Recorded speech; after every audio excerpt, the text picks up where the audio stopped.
Para este video he decidido analizar la obra catalana La Casa Batlló, puesto que es un icono de la arquitectura modernista, que además incorpora diversas técnicas y medios artísticos como lo son la escultura, pintura y arquitectura.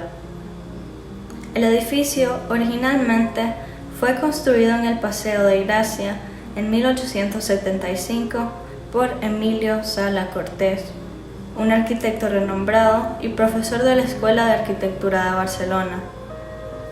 El famoso arquitecto fue además maestro y mentor de Gaudí en sus inicios de aprendizaje. Habiendo dicho esto, hay que mencionar que en la historia de la Casa Batlló hubieron diferentes propietarios, pero en 1903 la vivienda fue adquirida por Joseph Batlló, un hombre de negocios, dueño de algunas fábricas textiles en Barcelona. Con el fin de construir una casa burguesa que resaltara en una de las avenidas principales de Barcelona, Joseph empezó a considerar el derribar por completo la edificación y construir una nueva encima de esta. Sin embargo, el propietario se decidió al final el llevar a cabo una remodelación completa y entregó este proyecto a las manos de Antoni Gaudí, dándole completa libertad creativa. Gaudí es uno de los máximos exponentes de la arquitectura española y es un ícono del movimiento modernista. Para explicar un poco del contexto histórico en el que se desarrolla la obra, voy a hablar un poco sobre la corriente modernista. El modernismo fue un movimiento desarrollado entre el siglo XIX y el siglo XX y caracteriza la entrada del ser humano a la contemporaneidad. Muchos suelen pensar a este movimiento únicamente desde un contexto literario, pero en realidad es todo un reflejo artístico de un carácter mayor. Este movimiento corresponde a una época posterior al postromanticismo del siglo XIX y se caracteriza por la rebeldía creativa. La corriente artística del modernismo surge en medio de una crisis social causada por el deseo de implementar el capitalismo como el modelo socioeconómico definitivo que comenzaría a regir a la población de Occidente. En la arquitectura, el movimiento modernista apunta a una ruptura total del convencionalismo, y las edificaciones empiezan a reflejar los nuevos valores económicos de la sociedad. Más aún, el modernismo en la arquitectura toma un giro radical en cuanto a los valores arquitecturales previos. Es importante mencionar que en esta época se ve un progreso excepcional en las industrias de vidrios, lo cual tiene una gran influencia en Europa y permite introducir conceptos completamente nuevos en cuanto a su aplicación como técnica de construcción.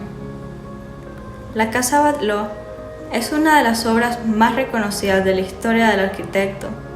Está estructurada y decorada de una manera tan compleja que asombra a las personas por su corto periodo de remodelación. Esta fue remodelada completamente en un lapso de 2 años, mientras que otras obras de Gaudí han dilatado más de 30 años en su proceso de construcción, como lo es por ejemplo la Sagrada Familia, que su construcción demoró casi 50 años. Antoni Gaudí es un artista excepcional porque logra darle a cada obra un detalle único y personal mediante la incorporación de diversas técnicas complejas que logran fusionarse hasta crear armonías visuales. Además de ello, incorpora siempre un sinnúmero de elementos artesanales, como por ejemplo bellos vitrales y esculturas de cerámica, y encuentra soluciones estructurales magníficas para lograr obras únicas. En ningún momento Gaudí pretende aferrarse a la regularidad de la geometría y en cambio le otorga a sus estructuras formas orgánicas y regulares. Definitivamente es un arquitecto a quien admirar, ya que rompe con el convencionalismo y las tradiciones en la arquitectura. Además, es quien ha hecho de Barcelona una ciudad característica en Europa. El modernismo en las obras de Gaudí se presentaba en la estructura y su ornamentación. Él toma su propia visión del universo y lo adapta de forma ambiciosa en una construcción artística. La vivienda resalta por su cerámica vidriada y es un hito de la arquitectura modernista catalana. Aparte del valor artístico que posee la obra, Gaudí logra hacer de este un espacio completamente funcional, donde la luz fluye sin impedimentos.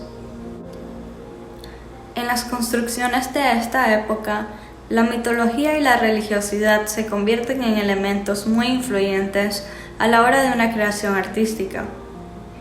Cabe mencionar que Gaudí experimenta 3 diferentes fases en la arquitectura: la etapa oriental, la etapa neogótica y la etapa naturalista. La casa Batlló fue hecha en la fase naturalista del arquitecto. Podemos observar que se ayuda de una variedad de esculturas inspiradas en la naturaleza y también del uso de azulejos para crear coloridos mosaicos que destacan las fachadas. En su fase naturalista, Gaudí toma la mitología como inspiración para adentrar al espectador en un mundo fantástico. Su influencia de la naturaleza se presenta también a la hora de la construcción de estructuras con formas orgánicas. La casa Batlló parece salida de un cuento de hadas. Por ejemplo, dicha obra imita estructuras que aparecen huesos de animales, esqueletos completos y, en el caso de la casa Batlló, también escamas coloridas de dragón. Gaudí fusiona astutamente diversas técnicas e incorpora mosaicos para texturizar sus fachadas. En el exterior de la casa, intenta representar con azulejos un mundo vegetal, animal y marino, como por ejemplo, las paredes de afuera cuentan con un aspecto de coral o de musgo. Las paredes cubiertas por naturaleza inanimada sumergen al espectador a una experiencia casi psicodélica, donde la estructura aparenta estar en constante movimiento. Según historiadores, Antonio Gaudí pretendía transformar la edificación en una combinación de figuras mitológicas. Es por eso que la parte de arriba del edificio asemeja a escamas de dragón, lo cual se convierte en el sello principal que distingue esta obra del resto. Todas estas características convierten a la obra en un monumento reconocido. Según el artículo periodístico Casa Batlló y su historia en movimiento, publicado por Obacen en 2017, la Casa Batlló fue declarada Monumento Histórico Artístico de Carácter Nacional en 1969 y desde el año 2005 forma parte del Patrimonio de la Humanidad de la UNESCO, dentro del lugar Obras de Antoni Gaudí.